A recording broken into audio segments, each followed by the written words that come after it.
All right, the experiment begins. I think this is working. I mean, I see us over there on the Twitch, so I feel pretty good that we're doing this through StreamYard today at Layla's insistence. I'm just going to say insistence. That seems like the fair thing to say, and she's not wrong. What? Oh, wait. See, look at that. It's a Layla bomb. I've been Layla bombed. So. Excellent. All right. Well, so looks well. Good afternoon, Neil. How the heck are you? In fact, while you're saying that, I'm going to go ahead and put out your bio here into the chat. We'll get that pushed out there. See what kind of trouble that gets us into. And there we go. Awesome. Layla says everything looks good, so that makes me happy. So, hi, Neil. How you doing? Good afternoon. I am doing well. Good to see you. Pleasure to be back. That's right. I feel like I'm one of the elites now. I've been on the show twice, so I'm in a small group of company there. So. And you are still the only one who's had a unique title. Yeah, and I have to strive to keep it that way. That's right, and we'll definitely get to that. I'm wearing my AFC Richmond gear today, so we will definitely get to that at some point here. And good afternoon, Deshaun. How are you, my friend? Good to see you there in the chat. I do like that I can actually see all this right in front of me. That is kind of cool. So that's definitely a nice twist. It is nice. But we will definitely get to Ted Lasso. But for anybody who maybe isn't familiar, didn't see our first episode, why don't you run through your bio, how you kind of get into this tech space, and then we'll talk a bit about Kafka conferences and other things like that. And then we'll get to why we're really here, which is Ted Lasso. Well, I'm Neil Buesing. I am a software developer at heart, programming for 25 years now, if I care to tell people out loud professionally, and many years before that. I'm a software evangelist in a lot of regards to the technologies that I enjoy, which is Kafka, now Druid as well, Spring, JVM type technologies. And I currently work at Real Data, where I help customers stream their data into our platform. And prior to that, I did a lot of consulting work where you and I was fortunate enough to overlap with you and get to know you too many years back. And yeah, we don't need to get into how old we don't need to get into all that. So I think that's in a nutshell. If people are really interested, they can go back and watch the old episode. Totally. Yeah, I know. I got a haircut this morning, and I was talking to my I don't know what the right word is. I don't like the word stylist. I don't have enough hair to say that I have a stylist. But she has a daughter who's just about to turn 18, and that just kind of blows my mind. Like, because I just don't feel like either of us is old enough to have an 18-year-old. But apparently we are. So there you go. And I now have a 15-year-old at home. So my oldest is going to grad school this fall. So that's that's the difference, where we were and where we are now. But see, I mean, it beats the alternatives. That's true.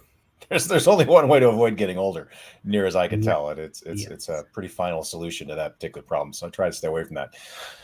So let's poke into Kafka just a little bit. How did you sort of get involved with Kafka? What drew you to Kafka?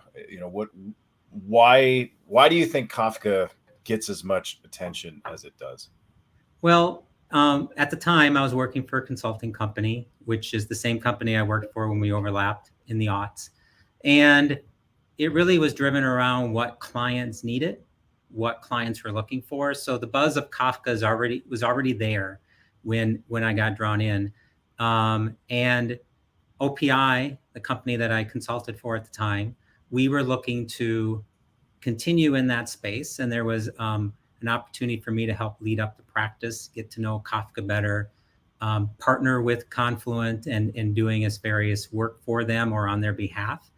And it's kind of how I got into it. And I love the technology from the start. I've never considered myself a front-end developer. I dabble when needed. I've actually been on clients where that was my role, and I realized that's not necessarily where I wanted to be. A lot of times I tried to be very not technical specific to a given technology because I wanted to be able to go wherever. So I wanted to go where the work was enjoyable, not necessarily that I knew Groovy over Java or something like that. And I never felt early in my career that that's what I needed to. And then Kafka came along and I'm like, I love this stuff. I love the community. I love the technology, the stuff I got to do with it, and I got to stay away from UI stuff, which I thought was better for everyone.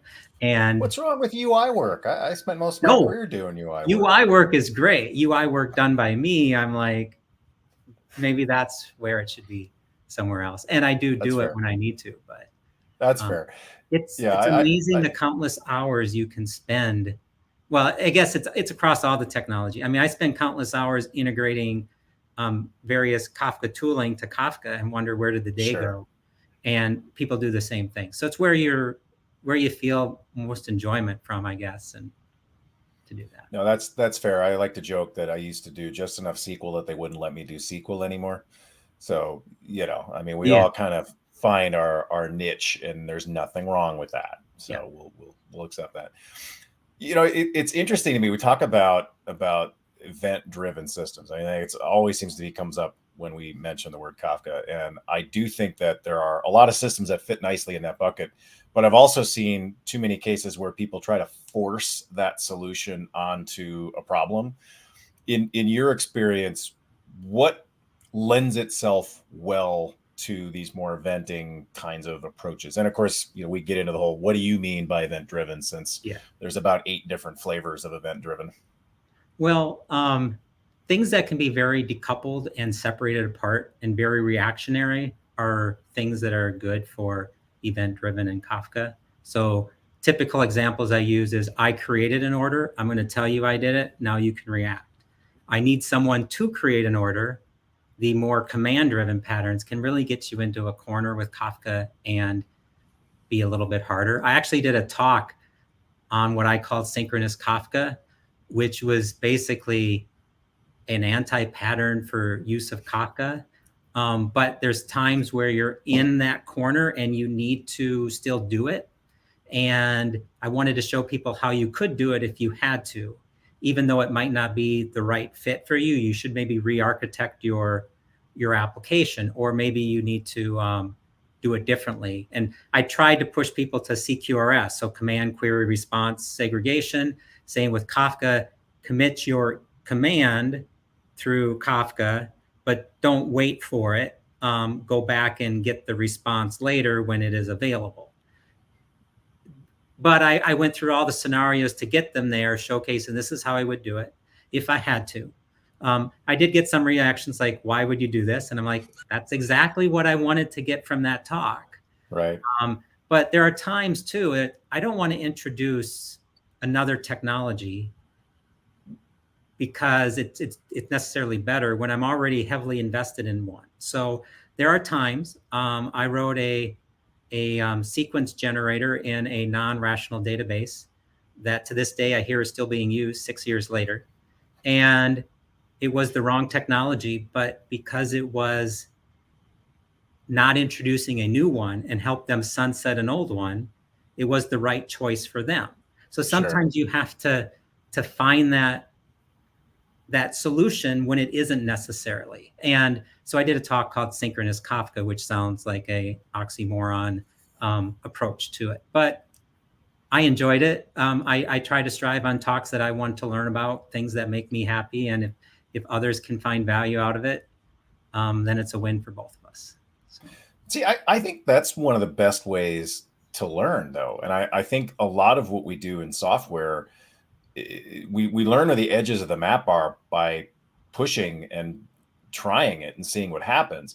What I think is unfortunate is too often when we discover this is a bad fit, we just say, well, just hit it harder, just do more, and just keep kind of pounding down that path instead of going, all right, well, we tried that. Wasn't a good idea. Let's let's go backwards. Let's try something else.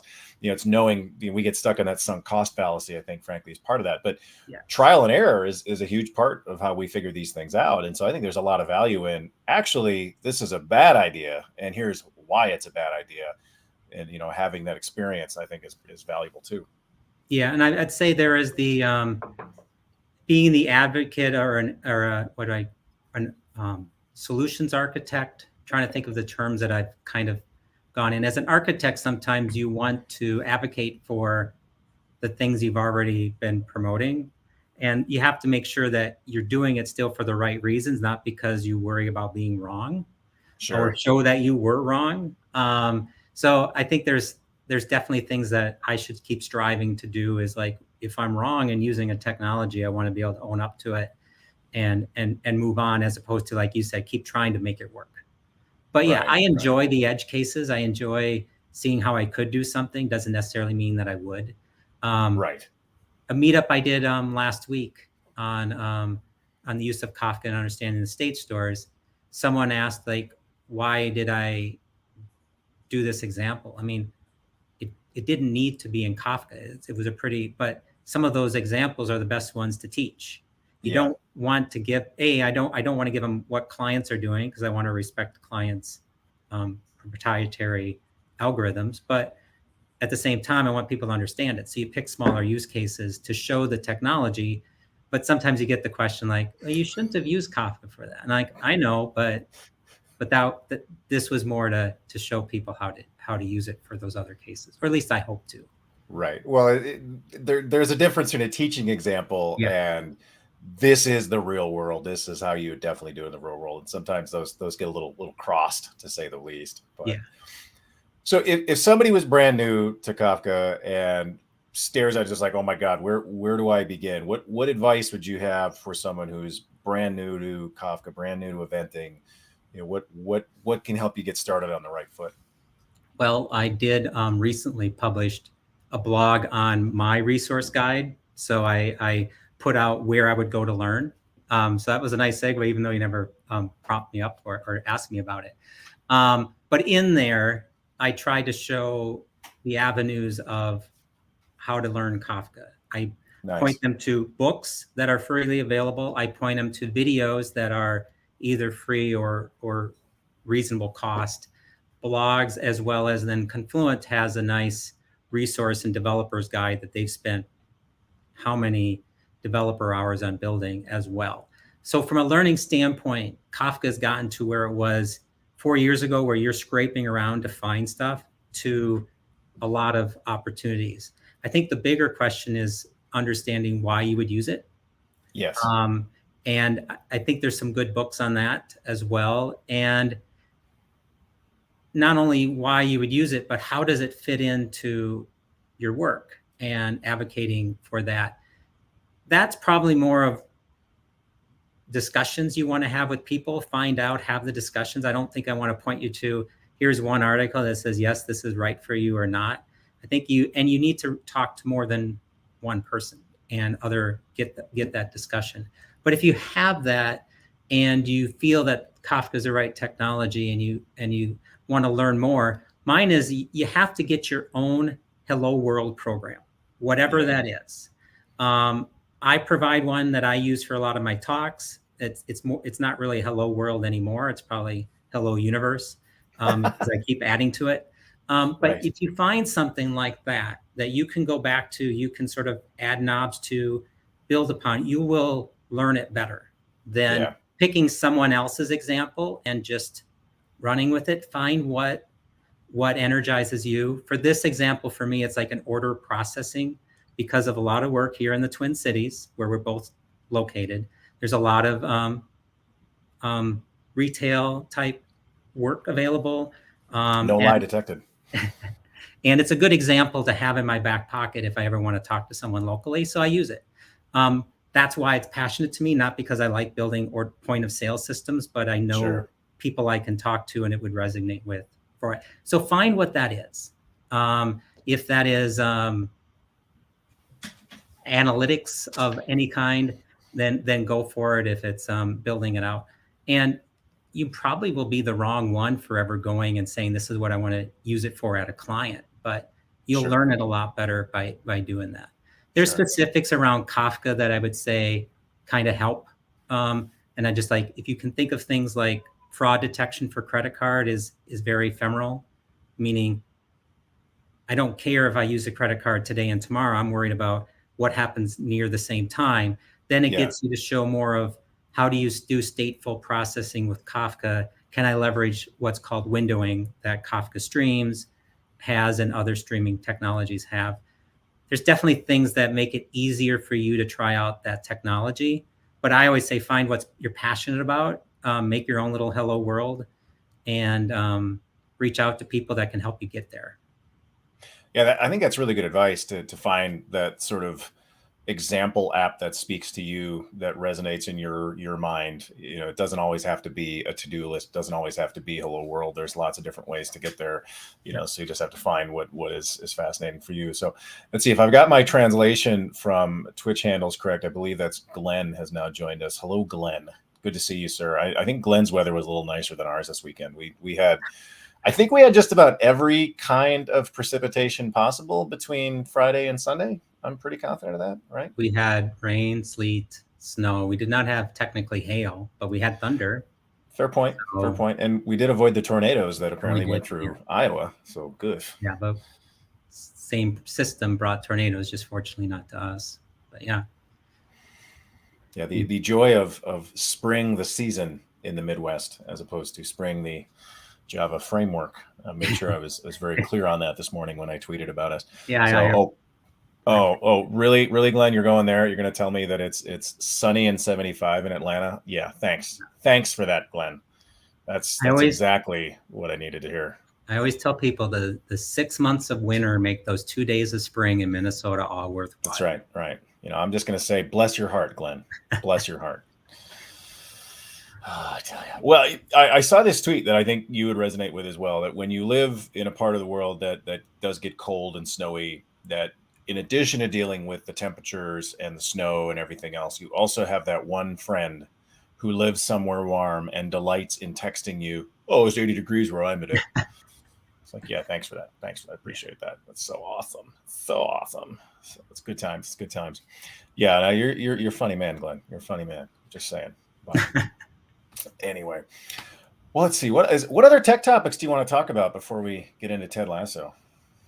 Oh, well, let's talk about conferences. I feel pretty good that we're going to start having in-person events real soon now for some value of real soon.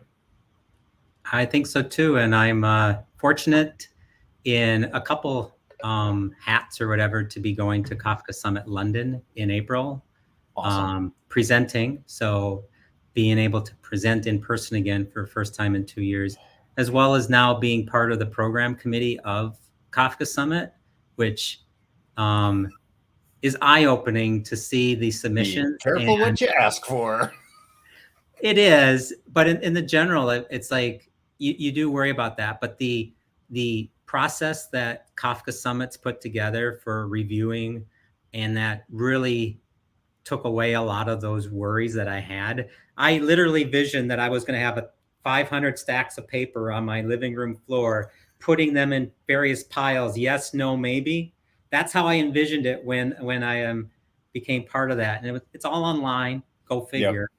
And they have that bucket strategy built in, so I don't have to remember that. And it worked out quite well. I was quite happy, fun. It was fun to be part of, happy to be involved with it. And I hope I can continue having that role with that. So I get to do that. And then I'm part of Community Catalyst of Confluent. So I get to be part of people who don't work at Confluent that continue to advocate for Apache Kafka and the technologies. So it's a win-win-win for me to get to go to London and get to see the people that I work with on my side job, so to speak, in person and that. So yeah, in-person conference. Do you have one in the works? Yeah, we got DevNexus coming up in April. Spring One tour will be kicking off in April as well. Yeah. I think Chicago is our first city, if my memory serves. I cannot wait. I have teammates I've never seen in the flesh, and so I'm very excited to get the chance to get back with people.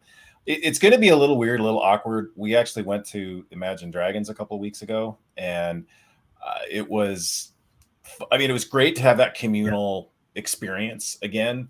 It was also a little bit, sort of like you're coming out of your shell, or you're coming out of, like after winter, you still got that cabin fever. It was a little weird to say the least. And yes, Whitney, I cannot wait to see you in person. I've joked that some of my teammates, I don't know if they have legs. Like I've never seen them from the waist down. So I have no idea. They might be really tall. They might be really short. We have absolutely no idea what's going to happen until we get in person. And it's going to be a really interesting experience, to put it politely. So yeah, I can't wait to get to hang out with Whitney and Layla and the whole team. And Yeah. oh man, oh good. Wait, she's got 3 legs. Oh Oh, well, I mean that's going to be interesting.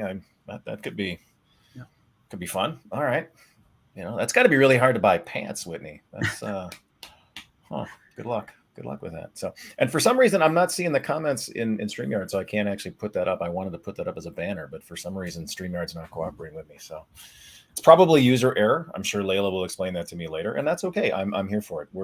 We're just learning today. We're First time learning, user. I mean, it seems to be going pretty smoothly. If that's right? our, First time user, long time caller. I started that phrase and I didn't know how to end it, so I just dropped. Yeah, see, and I just went right for it. Like, what the heck? What could possibly go wrong? So, and then Oh, with conferences, then Open Source North here in the Twin Cities has that in person again in May, and I'll be nice. speaking about Apache Druid at that one. So, Awesome. So I'm looking forward to that. It's nice to have one back in the Twin Cities because I feel like I'll be able to see people I haven't seen in 2 years show Right. up, and that when you, I guess for me going to Kafka Summit, I'll have that because I know so many people in that community. Right. But it'd be nice still to have the local ones too. So I'm really looking forward to being part of that one. So yeah, I'm excited to be in front of real people again, in the flesh, as opposed to just talking to a screen. I'm also a little, like I don't enjoy flying. That was never my favorite thing to do. And so the idea of kind of going from not doing that at all to flying a lot, it's kind of like, really? But there doesn't appear to be a middle ground. Although my friend Scott Davis is still committed to taking the train everywhere. And I'm not 100% sure if some of that's environmental for him versus just the convenience of walking right onto the train and not having to get wanded and everything else. Although I will admit, he sort of glosses over how long it takes to get from point A to point B. So he lives in Colorado, and he was just like, "Oh, it's no big deal. You show up, you have dinner, you take a nap, and then 15 hours later, you're in Chicago." And it's like, wait, what? Like, I'm sorry, what? How long did it take you to get from here to there? It all of a sudden it starts to. Yeah, I mean, I do like the fact that you don't have to go through security and all of the rigmarole, but there is the time of it as well. And so Glenn says that one good thing about flying is the Cinnabon at the airport, and yeah, that's a good point. There's some good food that you can get sometimes. Depends on the airport, but yeah, Cinnabon. So yeah, I was in our airport MSP for the first time in 2 years, and it's changed, hasn't it? I was there right before where the Starbucks turned into a Caribou.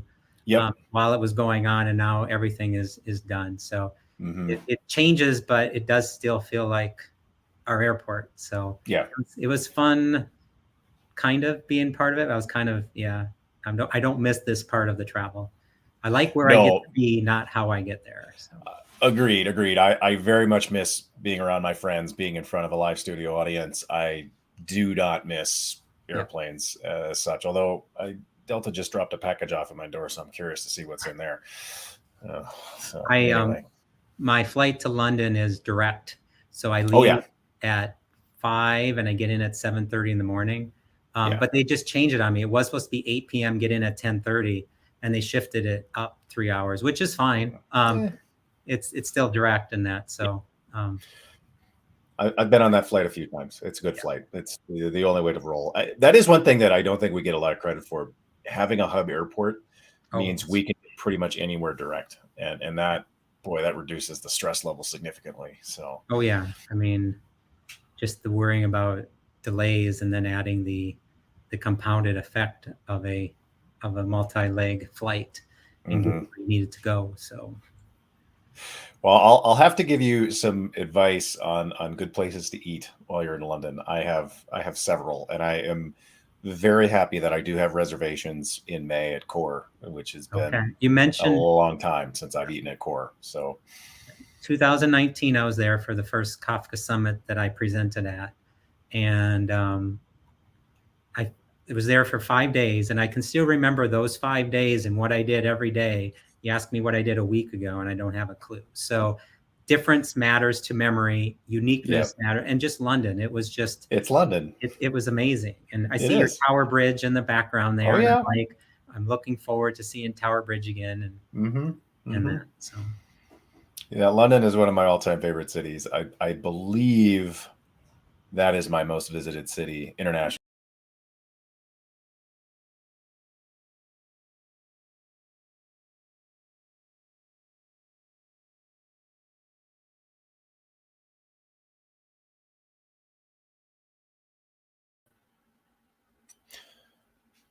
Well, I'm not entirely sure what just happened there. That was fascinating, and fingers crossed Neil can get back on our broadcast here. I think StreamYard actually just had a connection issue.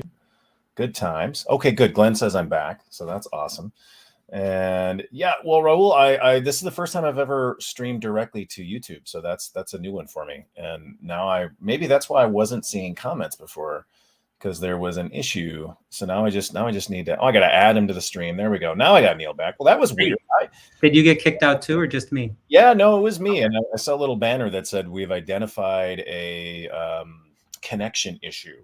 So I don't know. I guess we'll see what that does to my video too. That'll be kind of interesting because we usually try to post these as videos afterwards. So good times. Yeah. I'm gonna say it's Layla's fault because I'm guessing she's not paying attention. So it's probably fine. There you go. So I'll hear about that, and then I'll get some grief later. Now you can be a second time user, first time. Right. So the long time streamer, no, long time. I don't know. I need more espresso, to say the least, in order to come. I'm just not that witty today for some reason. Just too much angst out there. But okay, good. We're back according to Glenn, so that's always good. And I'm going to play with this just because I can. Look at that. I can throw comments up into our stream because that's one of the cool things about StreamYard. So there we go. And I do want to say hello to Raul out on YouTube. So I'm glad to say somebody was watching us on YouTube. So that's kind of a win. I'm less familiar with that part of this. This is the first time I've ever live streamed to two places. So fingers crossed. And you're darn right, it's dangerous, Glenn. Look at that. I can put your comment right back up on the screen. But see, the beauty is I control when that comment goes up there. So, I'm going to read it before I hit share. So the system works. There are times where we don't read before sharing. Yeah, it's like read before retweeting, I think is the nature of the beast. So let's see. We were talking about London. We were talking about conferences. Are you excited or nervous or all of the above? I'm going to be really interested to see how different it is. Yeah, I'm more excited than nervous. Obviously, the travel aspects, dealing with COVID and the whole change of the world is nerve-wracking. What's going on in Ukraine is saddening, nerve-wracking, worrisome. Less so for me, but more for the people of Ukraine. But that adds to the travel. It adds to the anxiety of it. But I'm still on the way excited to see people I haven't seen in 2 years. Like you said, people I've never seen, but just seen virtually. Looking forward to that. I'm curious of how the attendance will be, how the interactions will be over of any of them. I think it's going to take a little bit of time for the conferences and the meetups that I do and the people involved. I think it will go great. Amazing people that I get to work with behind the scenes that do so much.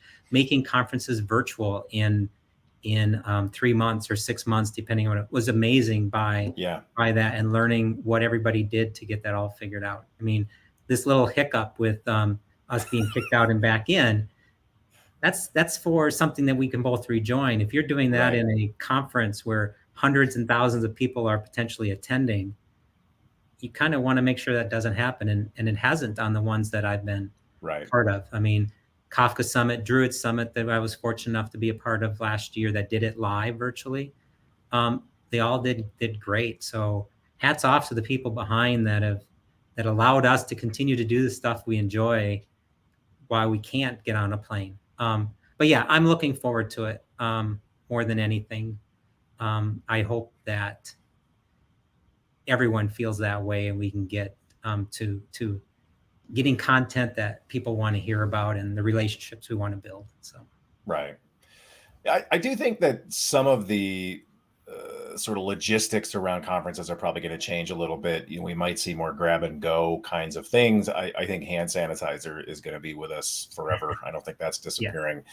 You know, and I know I've seen at least a few events where they sort of have this concept of, we're going to put a sticker on your badge that basically says, you know, please keep your distance from me. I don't want to get, you know, don't invade my personal space, you know, kind of a marker of some sort. But I think that at least if my own feelings are more universal, a lot of people are just really excited about having a communal experience again and being around like-minded people. And so I do think there's going to kind of be this explosion there of, oh my God, thank goodness I can finally, you know, interact with other humans. Now, whether or not that translates into people going back into the office, not 5 days a week for work, I'm guessing not, to be honest with you. And I do feel like some of these events are probably going to be a useful way to get that, let's have the team meet here and we'll go to this conference and we'll have an offsite. And, you know, so that's my suspicion. You know, we're going to see more of that happen where whole teams will show up at events and use that as an excuse to be in the same physical space. But I could be wrong. I mean, some companies seem, you know, quite confident they're going to yank everybody back into the office. And I think that's a little misplaced after 2+ years. Yeah, I like the idea of people using conferences as that meetup option. I think that's a great opportunity, especially for companies that are highly specialized in a given technology, or majority of their company, consulting companies like I was a part of, would just eat that up. I mean, if I had like that, I'd say that I'd rather do that than go into work from an office. Right. There are times when you're new to getting a project off the ground and you need to whiteboard and you want to collaborate with people. Being in an office would definitely help. The training aspects definitely help if you're trying to bring other people up to speed. Right. The virtualness, I mean, the tool's getting better, but I mean, we're just, I don't know. I mean, it takes a while to learn how to use them effectively. Mm-hmm. And when you're under a deadline, it's hard to pivot and adjust, I think, to being virtual on it. But I'm amazed at how well companies have, I shouldn't say I'm amazed. I'm happy that it's worked out, because there's always been reservations in the corporate world to allow people to be remote. And I think people are seeing the benefits of it. So we'll see. I hope a hybrid of something comes back. I mean, but I guess the proof's in the pudding, right? Well, to that point, I've been a little offended at some of the language I've heard some people use around the fact that it's time to get back to work. I'm thinking to myself, back to work? When did we all just stop working? I know certainly certain industries were shut down for a period of a few weeks, a couple months in some cases, but I don't think the vast majority of people just sort of sat back and laid on the couch for the last 2.5 years. You know, so I find that a little insulting to sort of dismiss all of the hard work that people did do. And to me, it was validation of the fact that there are an awful lot of knowledge jobs that do not require you to go into an office. Right. And I think, you know, rebounding from that, I just don't think it's going to ever be the same way it was. And if that's inconvenient for a company's retail holdings of real estate, sorry.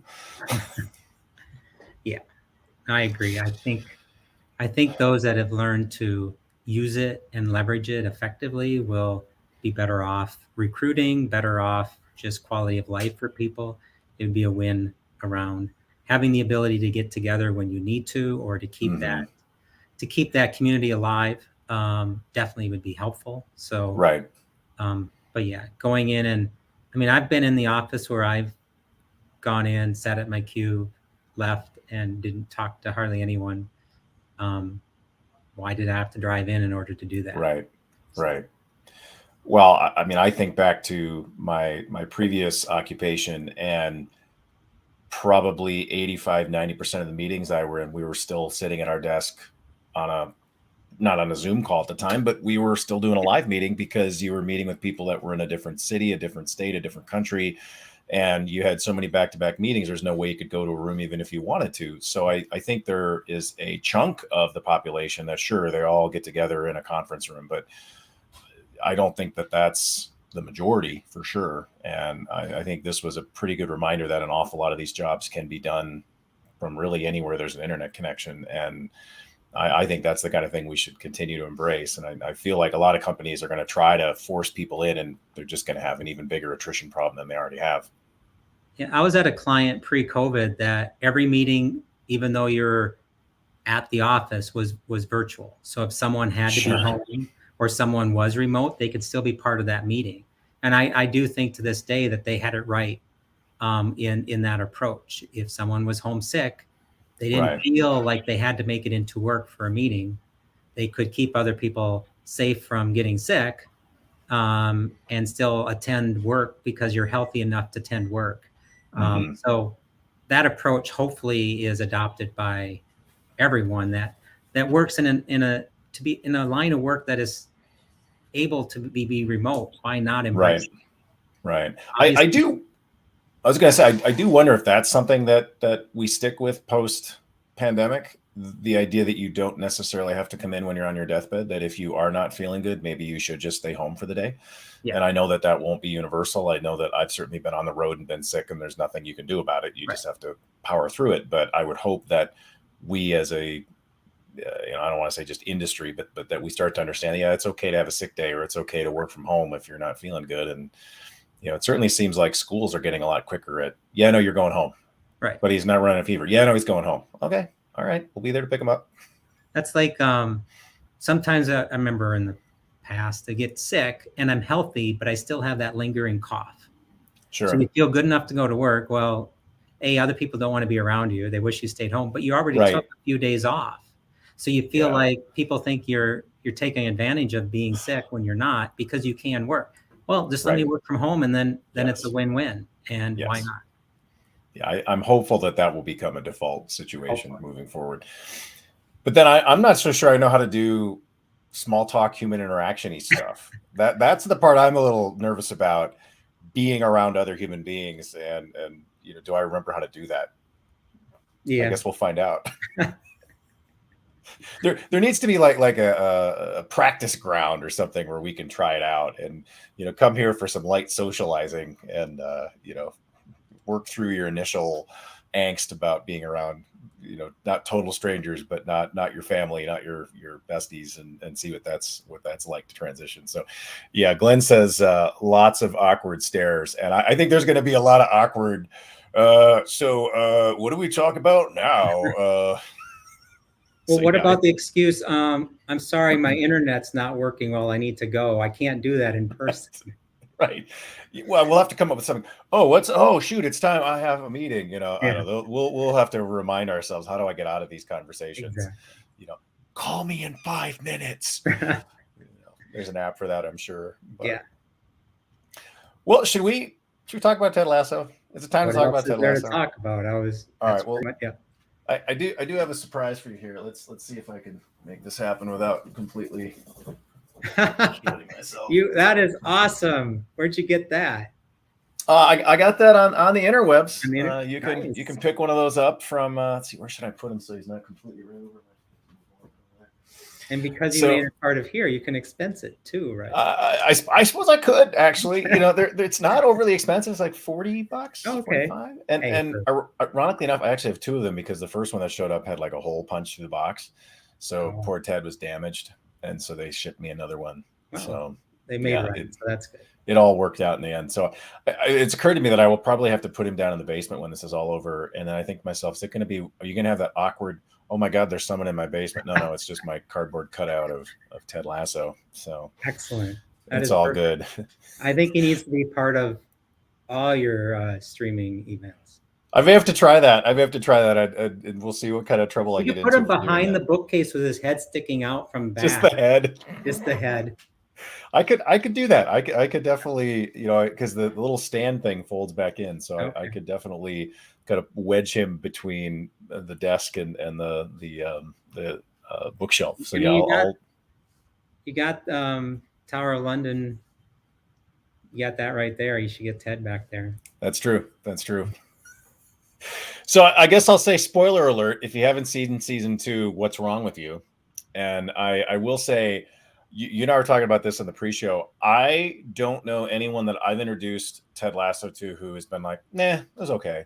Everybody I know that has watched Ted Lasso has reacted incredibly positively. Although there was a tweet that went around a week or two ago, and I always love it when I see these kinds of tweets because this person was like, "Well, I've never seen Ted Lasso, but it has a real childless adult at Disney World vibe to it." And part of me is like, if you ever begin a sentence with, "Well, I've never blank, but I think blank is terrible," what are you basing that on exactly? And more importantly, like, why? What do you gain by doing that? Like, what? How is that useful? Yeah, why? I mean, yeah, there's a lot of that on Twitter. And That's true. why do you have to knock others down to prop yourself up? Right. Type mentality. And I don't know. I guess if he's never seen Ted and appreciate what the show is about, then that's on him. That's not on others who like it. So Agreed. if you Agreed. have no children and you want to go to Disney World, more power to you. That Why not? you're Why living not? life, you're having fun. Yes. Why put that down? I mean, I don't get that. so Yeah, that just blows my mind.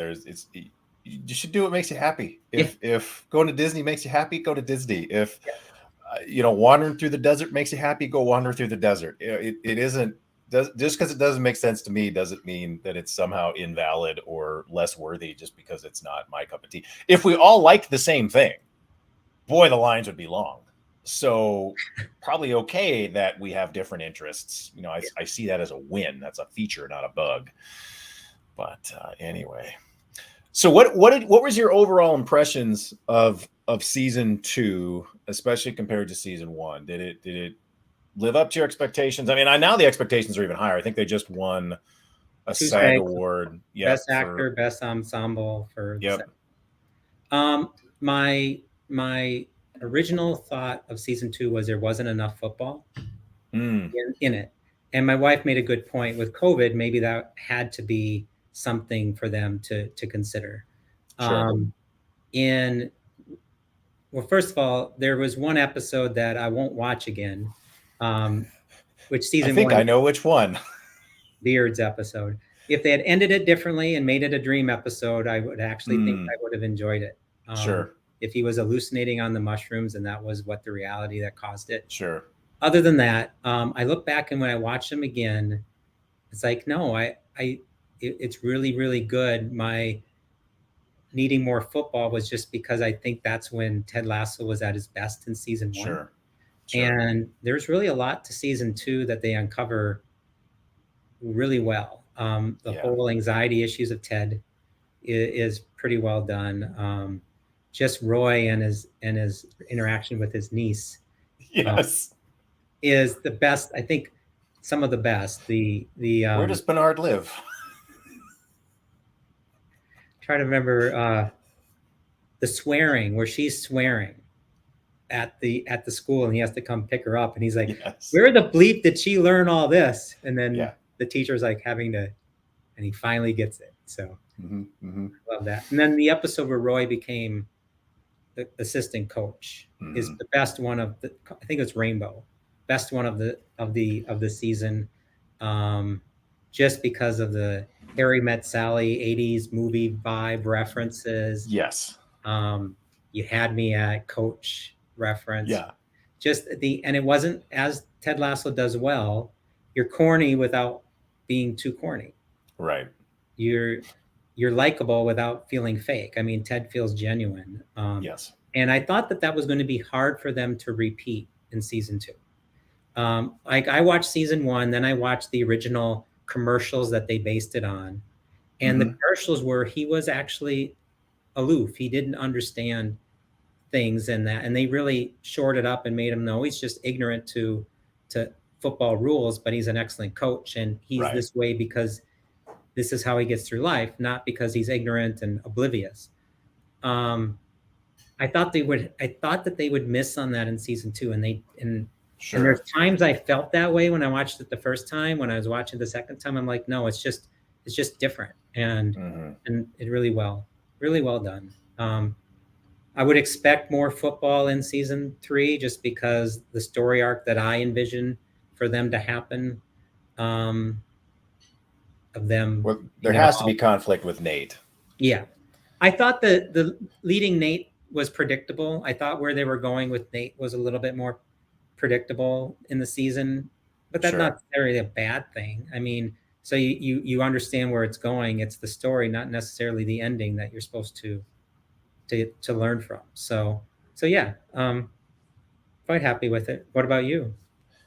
Agreed. I think the only episode that struck me as challenging was the beard episode, and that was one where my initial reaction to it was pretty negative. I did rewatch it, and uh, it the second watching, I think it made a little more sense, although it is so different from every other episode. And I don't know if that was completely intentional. I know it's an homage to a movie, and I'm blanking on which one it is. I Yeah, want to say it's a Kubrick, but I could be wrong. And so I think that was part of it. And I thought it was useful to focus a bit on Beard, because I do think that character doesn't get quite as much love as it could in the series. yeah, And so I think that was useful.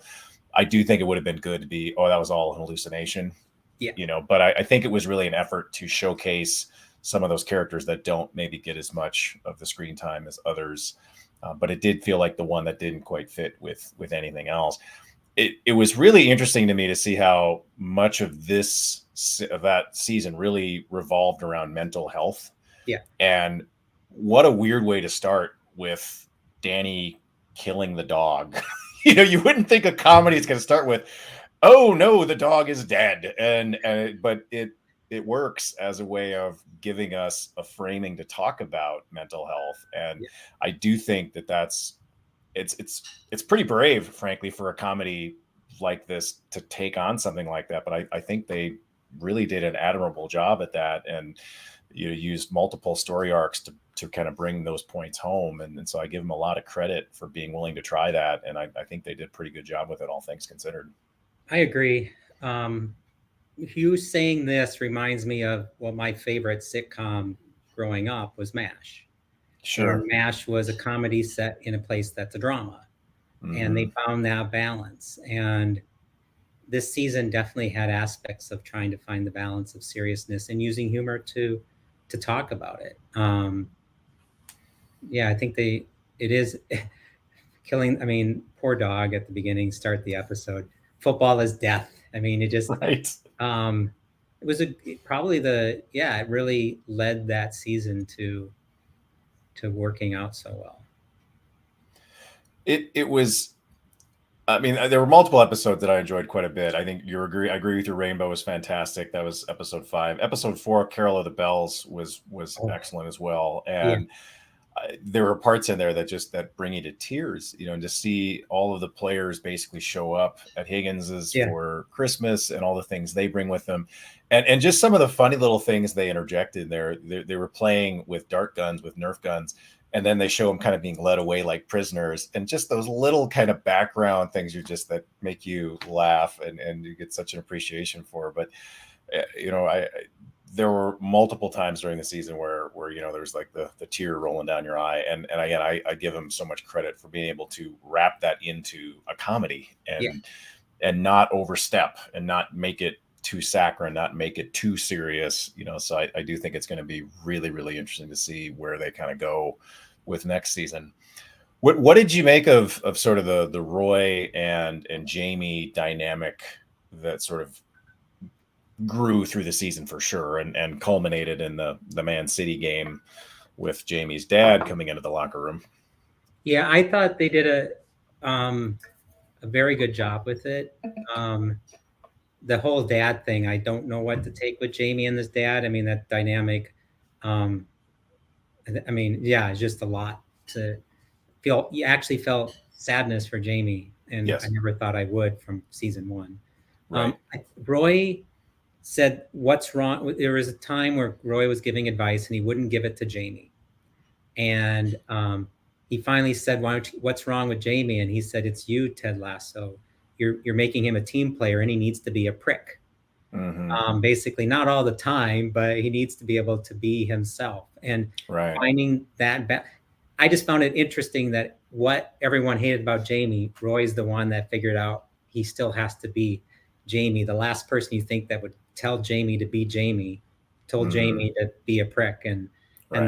then but it was very believable how they got there, and I really enjoyed it. Mm-hmm. The fact that they kind of yeah, he showed Jamie in that light. Was good. I Mm-hmm.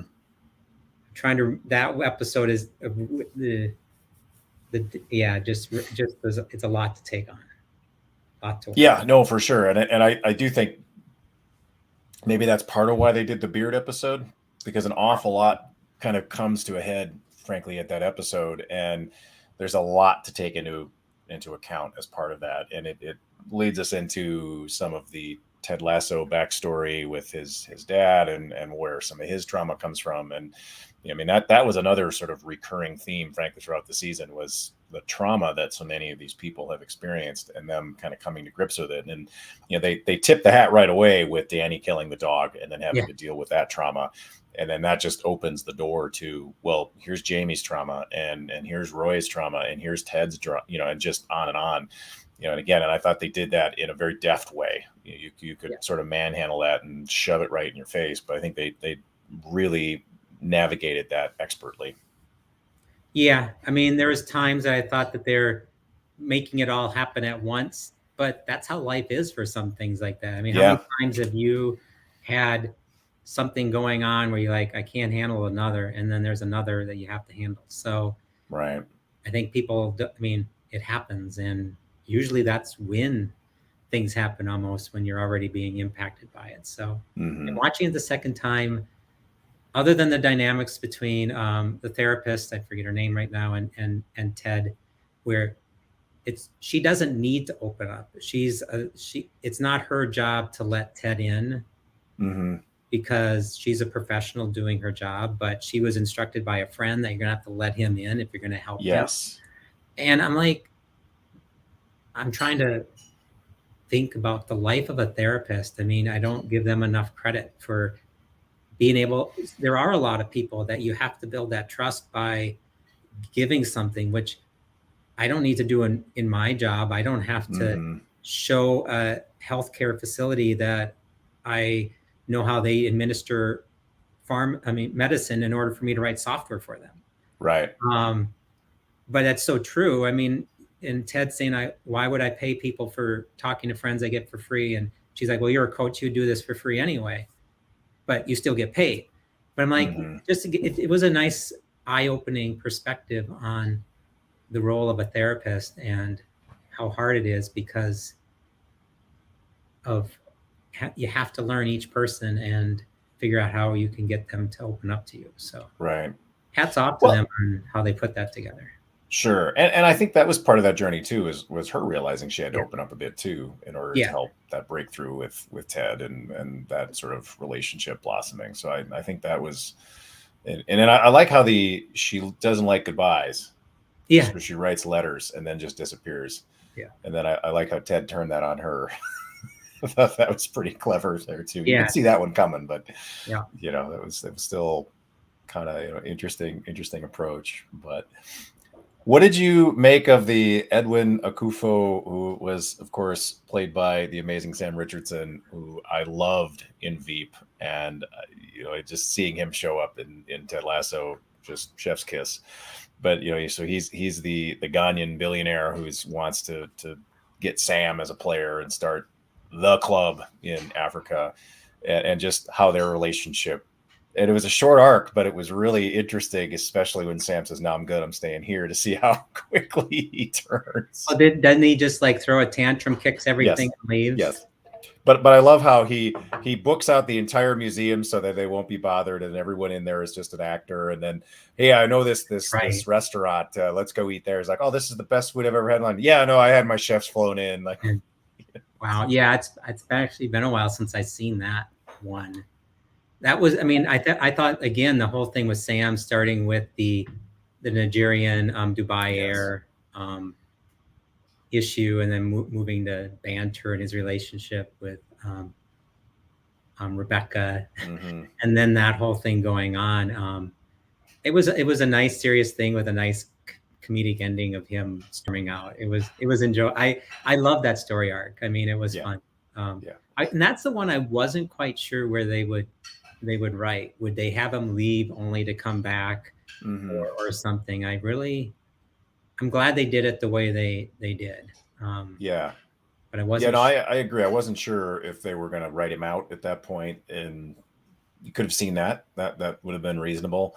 But Yeah, I do like how they show him walking kind of through the park and seeing these people in the jerseys and thinking, oh yeah, wait, no, this is the right place for me. And I think it was interesting how they sort of teased that it was Ted and Rebecca that were yeah. communicating on the dating app, and that was not going to happen. I Well, didn't. I you thought and I there's no way they're actually, going to do that.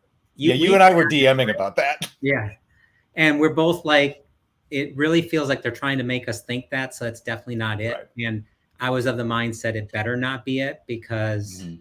that would just ruin the dynamic that they have. And so I'm glad it was one of those ruses that you felt that they were doing there to lead you astray. So I Yeah. figured that out, but I wasn't necessarily thinking it was going to be how it ended. So, Hmm.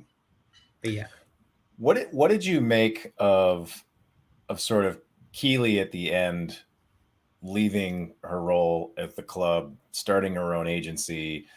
Roy, here's a ticket. We're going on a vacation, and she's like, "You're going on vacation. I got to get my business up and running." They kind of left that hanging a little bit. I mean, I presume when season 3 kicks off, they're still together and everything's normal. There was kind of that interesting leap in the last episode of 2 months later. Well, yeah, here's Nate now as the head coach of the rival team, where they're going to bring them together. I did think it was interesting how Nate's hair kept getting grayer as prayer. the season Well, progressed. and they did a little too much gray 2 months later. They could have left it a little less gray. We got Right, it. That was a little right, like, you okay. For those that didn't see him graying throughout the season, we're going to really let you know that yep. they could have let us be smarter and realize that that's what we saw Hmm. all along. I think they might have Keeley and Roy split. I hope You think not. so? Okay, I hope not, but I think they might, or something there. I don't know. I feel like they've weathered enough that they wouldn't split over that, sure, but I feel like that's where they wanted to go with it, and maybe they're still figuring. Well, they would have figured it out by now. Maybe they wrote it not knowing where they were going to write it next, but they sure. probably did. Um, most shows, I think, have a decent understanding of where they're going to take the show next. Well, that was the lesson learned from Lost, that if you don't at least have a general idea what your arc is and you get popular, then you have a problem. Yeah, Now I think The Wire took it the extreme of, this is 5 seasons. Each season's going to focus on, here's the threads. Yeah, that's I think that's just the way, who's that, David Simon, I think, is behind that. Yeah, I think that's just the way his mind works. But I assume they have the general right. arc of where they want this to go, and I'm just hopeful that we get more than 3 seasons. I know it's challenging for Sudeikis because he's got young kids, and so the idea of flying back and forth to London is something he doesn't particularly enjoy. But by the same token, I hope it ends before it gets bad. Yeah, I'd rather it end a season early than go 2 seasons long. yeah, yeah. When you talk about stories and they had no idea where to go, I always tell people The Matrix is the perfect example. They had no idea to build a sequel and everything after the original Sure. showed that. At least that's my take on it. That's my opinion. I look at Matrix as one of the best science fiction movies made, and then the sequels are some of the worst. But Yeah. So I did think it was interesting to see how Nate went from being very unsure of himself. And I love that scene with him and Rebecca and Keeley, where Rebecca is showing him how she gets her confidence boost up. And Keeley's yeah, response is, let's invade France. And every time I see that, it makes me laugh. And so it's interesting how Nate sort of takes that and maybe goes in the wrong direction with it. And I didn't like some of the, I mean, you can see Nate's dealing with some trauma too, yeah, in just the way he sort of treats himself as the arc progresses. I wasn't surprised that he left the club, and I'm not at all surprised that he was hired by yeah, Rebecca's ex-husband. That makes perfect sense. So they're going to bring that to a head in season 3 in some way, shape, or form. But I didn't necessarily like the way he acted during parts of the season. That seemed a little overmuch for me. The scene with him and Ted at the end, I thought made sense, but some of the other ones were, that's a little rough. But yeah. I wonder about it too. I think when Roy got to be a coach and Nate realized that knocks him down a peg by right, perception, that um, he was hurt by it as well as offended by it. And then he when he saved that game by playing defense and they still won or whatever, then he got a big hit from it. Yeah, Mm-hmm. I felt with everything that Nate went through the first season, it did feel a little a Right. little too much out of character on some of it, but it doesn't. Sometimes it just takes something to frustrate you and spiral you out of control. So I'll leave it to the writers to convince me that I was wrong this season by what they do in season 3, but we'll see. Well, and they have to have some of that, to be Yeah, fair. yeah, You look at season 1, and it was the tension between Rebecca and Ted. Rebecca wanting to destroy the team, and Ted trying yeah. to do his best. And so I get that there needs to be something like that in season 3 to give you. There has to be some amount of tension or Yeah. challenge to build the comedy around. So I think it's fair. And maybe it's just because my name is Nate, and I just every time I see my namesake here doing stupid things, it makes me a little upset. But I don't know. Maybe I'm projecting, but I all in all, I thought it was a good season. I had a lot of good moments. I think to your point, all the '80s references was really fun. I think they did an excellent job with that, and I'm very excited to see where they go for season 3, and fingers crossed that Apple and Warner Brothers can keep throwing money at the folks to keep them doing this for a while longer. Well, the longer they do it, the more opportunities I have to come back, right? Yeah, that's true. And so I do think there's a lot of interesting stuff they can get into, and I'm very. I think season 3 will be fun, and I'm curious to see what they choose to do with it, because I'm kind of glancing over again the stuff they covered in this season. I think it's going to be fascinating, but yeah. Who was your favorite character of the season? I mean, I enjoyed Roy so much. In mine. I think I mentioned Roy is just fascinating this season. I think the whistle, Coach, why don't you just use a whistle? I have an allergy to impure metals. I mean, just that stuff is amazing. The scene with him and Jamie in the hallway. And what's funny is I saw an interview with the actor, and I'm blanking on his name. I feel bad about that.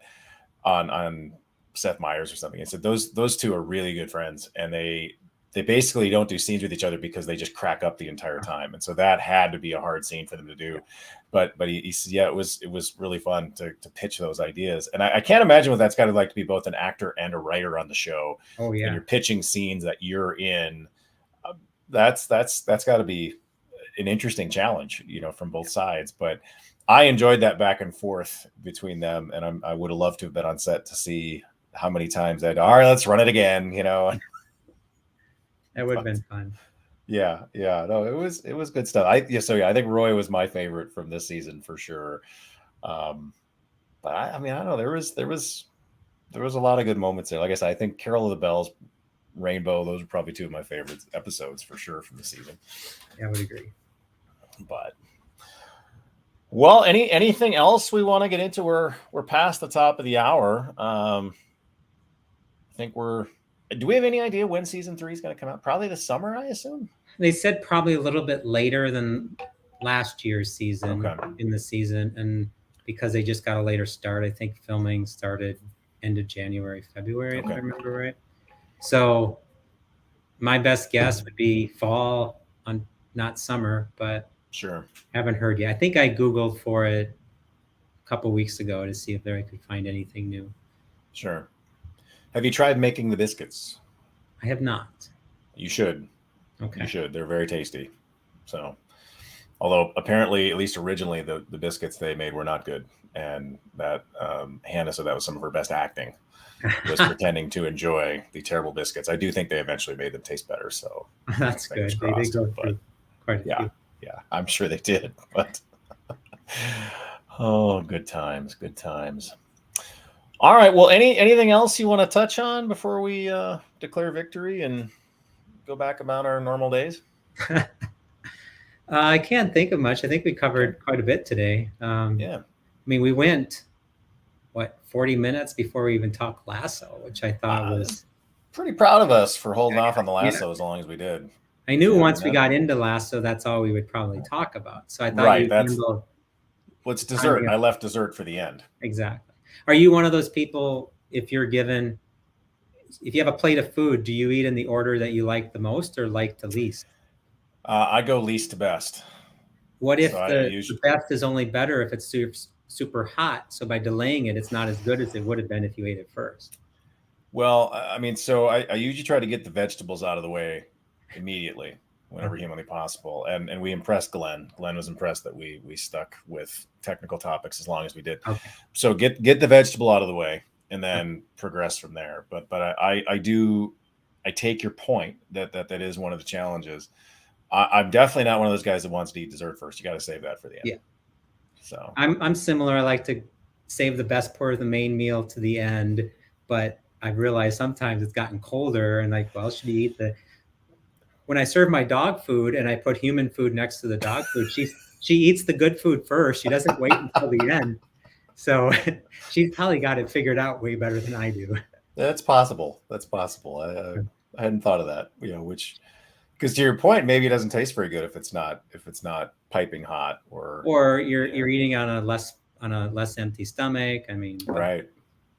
So we saved Ted. I guess Ted Lasso was dessert. Ted Lasso was dessert. We went through everything else first, and then it was That's right. We got our vegetables out of the way. Talking about Kafka. Yeah. Hey, Kafka is the main course. Come on. Yeah, it's a fair point. We didn't really have an amuse-bouche, so that's on me. I'll have to come up with a better amuse-bouche for next time when we go through season 3. We did try out some metaphors that failed, like we did. First time StreamYard. First time StreamYard, last time or whatever. Yeah, still failing at it.